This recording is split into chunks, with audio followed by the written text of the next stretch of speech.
ഇന്ന് നമ്മൾ ഉണ്ടാക്കിയിരിക്കുന്നത് തേങ്ങാപ്പാൽ ചേർത്ത അയലക്കറിയാണ്.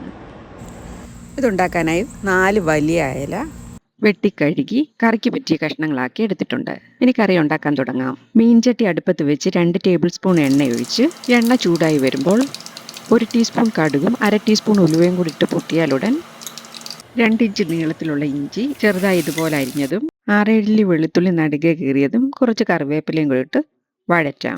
വെളുത്തുള്ളി ഇഞ്ചിയും ചെറുതായി വഴറ്റി വരുമ്പോൾ ഇത്രയും വഴറ്റാൽ മതി. ഇനി ഇതിലോട്ട് 4 ടീസ്പൂൺ മുളക് പൊടി ഇടാം. ഇത് കാശ്മീരി മുളക് പൊടിയും സാധാരണ എരിവുള്ള മുളക് പൊടിയും കൂടെ മിക്സ് ചെയ്തിട്ടുള്ളതാണ്. ക്യാമറ ഓണാക്കാൻ മറന്നുപോയി 1/2 ടീസ്പൂൺ മഞ്ഞൾപ്പൊടിയും കൂടെ ചേർത്തിട്ടുണ്ട്. ഇനി 1 ടീസ്പൂൺ മല്ലിപ്പൊടിയും കൂടി ഇട്ട് ഈ പൊടികളുടെ എല്ലാം പച്ചമണം മാറുന്നവരെ ഇളക്കി കൊടുക്കാം. ലോ ഫ്ലെയിമിലിട്ട് വേണം മൂപ്പിച്ചെടുക്കാൻ. ഇപ്പോൾ ഇതെല്ലാം മൂത്ത് വന്നിട്ടുണ്ട്. പിന്നെ ഇതിലോട്ട് കഴുകി വെച്ചിരിക്കുന്ന 4 ചുള കുടംപുളിയും കറിക്ക് ആവശ്യത്തിനുള്ള ഉപ്പും നമുക്ക് കറിക്ക് എത്ര ചാറ് വേണോ അതനുസരിച്ച് വെള്ളം കൂടെ ചേർത്ത് മീഡിയം ഫ്ലെയിമിലിട്ട് എണ്ണ തെളിഞ്ഞു വരുന്നവരെ തിളപ്പിക്കാം. 5-6 മിനിറ്റ് ആയപ്പോഴേക്കും എണ്ണയൊക്കെ തെളിഞ്ഞു വന്നിട്ടുണ്ട്. ഇനി ഇതിലോട്ട് മുറിച്ച് വെച്ചിരിക്കുന്ന മീൻ കഷ്ണങ്ങൾ ഇട്ട് കൊടുക്കാം. ഇപ്പോൾ ഇതിൽ ഒഴിച്ച എണ്ണയെല്ലാം മേളിൽ തെളിഞ്ഞു വന്നിട്ടുണ്ട്.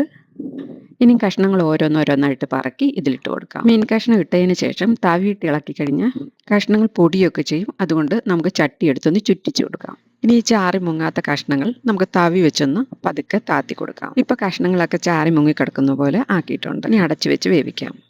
ഇപ്പോൾ അടച്ചു വെച്ചിട്ട് 10 മിനിറ്റ് ആയിട്ടുണ്ട്. ഇനി ഇതിന് ഉപ്പോ പുളിയോ എന്തെങ്കിലും വേണമെന്ന് നോക്കിയിട്ട് ഇട്ട് കൊടുക്കാം. ഉപ്പിന്റെ കുറവുണ്ട്, കുറച്ചുകൂടി ഉപ്പ് ഇട്ട് കൊടുക്കാം. കഷ്ണങ്ങളൊക്കെ വെന്ത് ചാറൊക്കെ ഒന്ന് വറ്റി വരുന്നവരെ അടച്ചു വെച്ച് വേവിക്കാം. ഇത് വേവിച്ച കപ്പയുടെ കൂടെ കഴിക്കാനായതുകൊണ്ട് കുറച്ച് ചാറിട്ടാണ് ഞാൻ വെക്കുന്നത്. ഇനി 3/4 കപ്പ് തേങ്ങാപ്പാൽ, നല്ല കട്ടിയുള്ള തേങ്ങാപ്പാൽ ഇതിൽ ഒഴിച്ചു കൊടുക്കാം. എന്നിട്ട് തേങ്ങാപ്പാൽ എല്ലായിടത്തും ആകുന്ന പോലെ ഒന്ന് ചുറ്റിച്ചു കൊടുക്കാം. ഇനിയും കുറേ നേരം തിളപ്പിക്കൊന്നും വേണ്ട. ഇതുപോലെ ചെറുതായി തിളച്ചു വരുമ്പോഴേക്കും സ്റ്റൗ ഓഫ് ചെയ്യാം. മുകളിലൂടെ 1 ടീസ്പൂൺ വെളിച്ചെണ്ണ ഒഴിച്ച് ഒരു കറിവേപ്പിലയും കൂടി ഇട്ട് കൊടുക്കാം. ഇത് തണുത്ത് വരുമ്പോൾ ഗ്രേവി കുറച്ചുകൂടെ തിക്കായിട്ട് വരും. അങ്ങനെ നല്ല രുചിയുള്ള ഒരു അയലക്കറി ഇവിടെ റെഡിയായി. എൻ്റെ വീഡിയോ നിങ്ങൾക്ക് ഇഷ്ടപ്പെട്ടാൽ ലൈക്കും ഷെയറും സബ്സ്ക്രൈബും കൂടെ ചെയ്യണേ. താങ്ക്